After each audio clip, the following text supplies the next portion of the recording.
Hola, ¿qué tal están? Evolución histórica de la psicopatología. Ciertamente lo que se entiende por salud y enfermedad, o dicho de otra manera, locura o perturbación psicológica, depende en buena medida, igual que otras concepciones de la naturaleza humana, de distintos factores, como son, por ejemplo, el contexto histórico y de la interpretación del mundo, de la visión del mundo que tiene una determinada sociedad. Es evidente que durante la antigüedad y en la mayor parte de las civilizaciones los trastornos psicológicos eran una condena, porque se consideraba que eran producidos por causas sobrenaturales. Y también hay que decir que el concepto de enfermedad mental es de reciente aparición, pero en cambio los conceptos de loco, endemoniado o poseído parece que han existido desde el principio de los tiempos, o desde siempre, podríamos decir.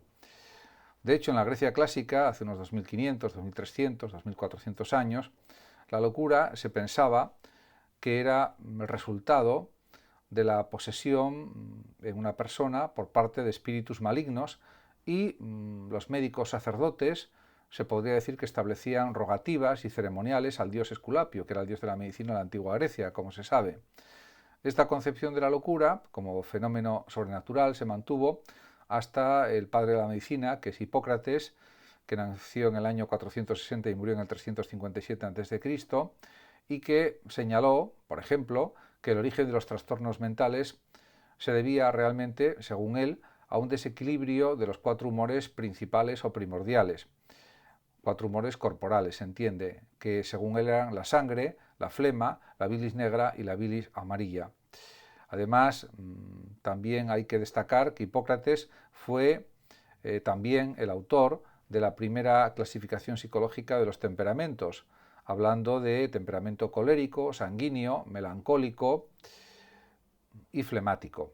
Y además fue quien estableció o definió tres categorías de trastorno mental fundamentales que agrupan a otros trastornos mentales, diríamos, en estas tres, diríamos, diferenciaciones, que son manía, melancolía e histeria.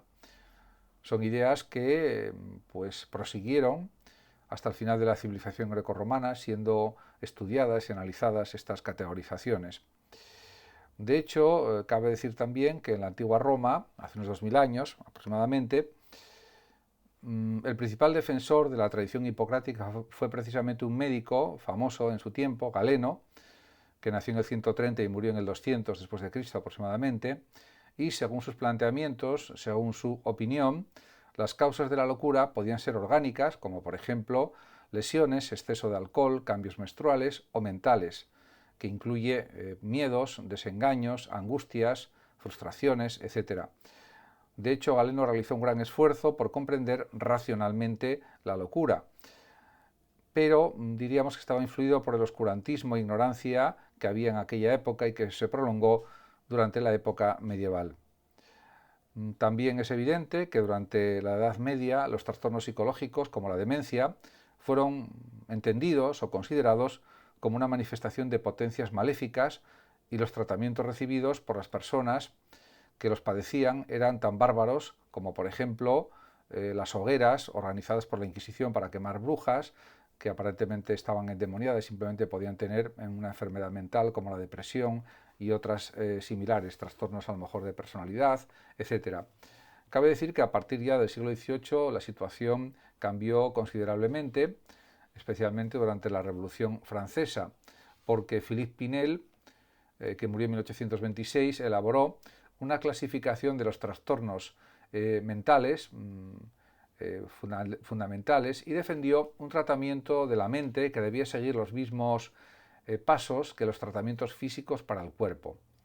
Y también fue avanzando el estudio científico de la locura, que no comenzó hasta finales del siglo XIX y principios del XX. De hecho, el psiquiatra alemán Kraepelin, que murió en 1926, estableció claramente el concepto de enfermedad mental, porque pensaba que los trastornos mentales eran parecidos a los trastornos físicos y que había que buscar una causa orgánica específica. De hecho, esta consideración biomédica de la enfermedad mental fue algo positivo y es defendida hoy esta concepción por la actual psiquiatría. Además, es evidente que el concepto de enfermedad mental sirvió para aceptar que los individuos con trastornos psicológicos no eran brujas o pecadores, sino personas que necesitaban tratamiento. También pues hubo distintas investigaciones, por ejemplo, ya en el siglo XX, con la obra de Thomas Szasz, El mito de la enfermedad mental, de 1961, es un libro de él, o La fabricación de la locura, de 1970, donde Szasz afirma que la enfermedad mental, por ejemplo, es un mito creado por el hombre. Y en este sentido escribe Szasz: convencionalmente la psiquiatría se define como una especialidad de la medicina que se ocupa de diagnosis y del tratamiento de las enfermedades mentales, pero yo propongo que tal definición, todavía ampliamente aceptada, coloca a la psiquiatría junto con la alquimia y la astrología en la categoría de pseudociencias. En este sentido, el cuestionamiento del concepto de enfermedad mental es evidente, y Szasz también considera en estas obras que la enfermedad de la psique, de la mente, puede afectar solo al cuerpo, por lo que no puede haber enfermedad mental. La enfermedad mental para él es una especie de metáfora o de comparación, como cuando hablamos de una economía enferma. Y considera también que los diagnósticos psiquiátricos son etiquetas estigmatizadoras, aplicadas a personas cuya conducta molesta o ofende a los demás. Es una interpretación muy original, muy sugerente, que pues, puede considerarse en cierto sentido válida, aunque también con sus matices, que puede ser discutida, esta concepción también, por supuesto, etc. En cualquier caso, es verdad que todavía persiste la controversia sobre el tratamiento psicológico, sobre la farmacoterapia, sobre la psicoterapia, etc. De todas maneras, está claro que el descubrimiento de nuevos medicamentos, comenzando por los antipsicóticos como la toracina, los ansiolíticos o los tranquilizantes como el Valium, hasta los más recientes antidepresivos como el Prozac, pues son la muestra de grandes avances en los tratamientos psiquiátricos y también en el conocimiento de las causas bioquímicas o causas genéticas de muchos trastornos de la mente o de la conducta.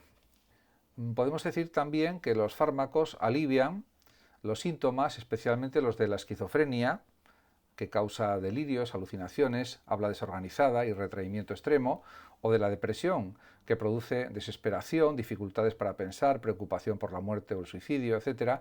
Sin embargo, hay que poner de manifiesto que la farmacoterapia ataca únicamente los síntomas del trastorno, no las causas. Por lo tanto, a veces también es necesaria en muchas ocasiones la psicoterapia para afrontar los problemas conductuales y emocionales, y no solamente pues hay que restaurar el desequilibrio químico, que también. Por lo tanto, diríamos que hay grandísimos retos para la psicología y la psiquiatría clínica del siglo XXI, y estos retos se concretan en que habría que crear una psicopatología que integre los factores biológicos y también los culturales y los psicosociales, comprendiendo que los trastornos psicológicos ofrecen, diríamos, que caras distintas en las diversas culturas. Además, también parece necesario atender a las peculiaridades ambientales que afectan a millones de personas, etc. Por tanto, como vemos, hay muchas cuestiones que se podrían tratar y desarrollar, y, por supuesto, hay modelos de categorización de los trastornos psicológicos. Por ejemplo, está el modelo biomédico, que considera el trastorno mental como una enfermedad física más, o está el modelo cognitivo-conductual, que describe el comportamiento como un continuo y las variables que influyen en la conducta normal son variables y complejas, igual que las de la conducta normal, y que las diferencias son más de grado y de tipo que de otra cosa. También existe el modelo biopsicosocial, que sirve para guiar la práctica clínica. Hay un marco conceptual y que trata de analizar la complejidad de la conducta desde tres niveles: biológico, psicológico y social, por ejemplo, en relación con los sucesos vitales que pueden ser estresantes. También pues hay criterios diagnósticos, por ejemplo, el criterio estadístico. En este criterio la idea central pues es claramente que las variables psicológicas que definen a un individuo tienen una distribución normal en su población de referencia. En cuanto al criterio biológico, como criterio diagnóstico, pues decir que el comportamiento anormal se debe al imperfecto funcionamiento del organismo por alguna alteración del cerebro, bien sea estructural o funcional. En cuanto al criterio social, pues podemos decir que lo psicopatológico puede entenderse que es una construcción o convención social establecida en una época determinada. Y en cuanto al criterio subjetivo y personal, referente a los criterios diagnósticos, decir que cada individuo sabe cuál es su incapacidad o sufrimiento personal para desarrollar con éxito su vida. Aunque esto también sería discutible porque muchas personas desconocen los síntomas o los interpretan mal y no son capaces de entender cuál es la causa de su incapacidad o su sufrimiento personal. Eso también hay que reseñarlo claramente. Por otra parte, además de esto, también pues existe una clasificación y diagnóstico en psicopatología. Actualmente, por ejemplo, existen dos sistemas de clasificación para ordenar los comportamientos patológicos. Uno es el CIE-10, que es la clasificación internacional de las enfermedades auspiciada por la OMS, por la Organización Mundial de la Salud, aprobado en 1990 y que incluye una taxonomía o clasificación de los trastornos emocionales, de la conducta y del desarrollo. Desde el año 2007, la Organización Mundial de la Salud está elaborando el CIE-11. Otro sistema clasificatorio taxonómico es el DSM de la APA, Asociación Psiquiátrica Americana. Es una especie de vademecum para utilización clínica o para uso clínico que aporta datos epidemiológicos y criterios específicos para cada trastorno y es el más aceptado entre los especialistas. Por supuesto, los diagnósticos está claro que son subjetivos, aunque se basen en elementos objetivos, y que podemos decir que son juicios de valor basados en lo que una sociedad o un grupo consideran anormal, que sería algo muy debatible, muy discutible, muy analizable. Tampoco debemos olvidar que en tiempos pasados fueron consideradas enfermedades mentales pues comportamientos que actualmente pues no son valorados de esa manera. Por tanto, todo esto sería pues muy matizable y muy analizable también.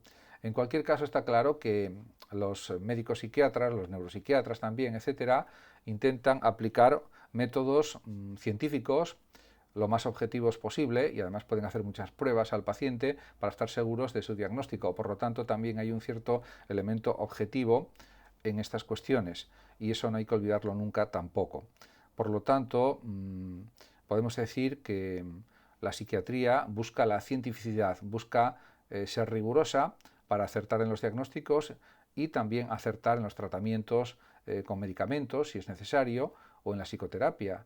Y, como se sabe, la colaboración entre psicólogos y psiquiatras puede ser muy estrecha y debe serlo, si es necesario, en muchos casos, para dar el mejor tratamiento de cara a solucionar problemas psicopatológicos de las personas o hacer que tengan una vida más feliz, más satisfactoria, etc. Por ejemplo, ahora actualmente hay problemas graves en relación con la depresión, con la ansiedad, fundamentalmente, y pues hay una gran parte de la población que toma ansiolíticos sin haber consultado al médico. Y esto pues es una conducta que no tendría que suceder. De hecho, también es evidente que tiene que haber una cierta resistencia a la frustración, al desengaño en la vida, porque la vida está llena de problemas, aunque haya cosas también muy positivas. Entonces, en ese sentido, los que son expertos para recetar medicamentos, psicofármacos, podemos decir, son precisamente los médicos y los psiquiatras, o los médicos psiquiatras también. Y en ese sentido son los que pueden recetarlos, pero no tiene que haber automedicación porque puede ser perjudicial para el organismo. Y en ese sentido la prescripción médica es lo que procede hacer y lo que procede seguir, lógicamente. Ciertamente, pues quizás estos problemas de depresión, de angustia, de ansiedad sobre todo, son muy frecuentes en el siglo XXI en muchas personas porque llevamos un ritmo de vida demasiado acelerado, demasiado rápido y luego también está cambiando la sociedad a pasos agigantados. Y hay muchas personas que sufren de soledad. Por ejemplo, la soledad es una de las grandes plagas del siglo XXI y también lo ha sido del siglo XX. Y la soledad no es buena para la salud mental. Una cosa es que podamos estar solos durante un cierto tiempo para muchas cuestiones de nuestra vida y otra cosa es una soledad a la fuerza, impuesta porque no hay forma de salir de ella y eso pues supone un claro reto para la salud mental.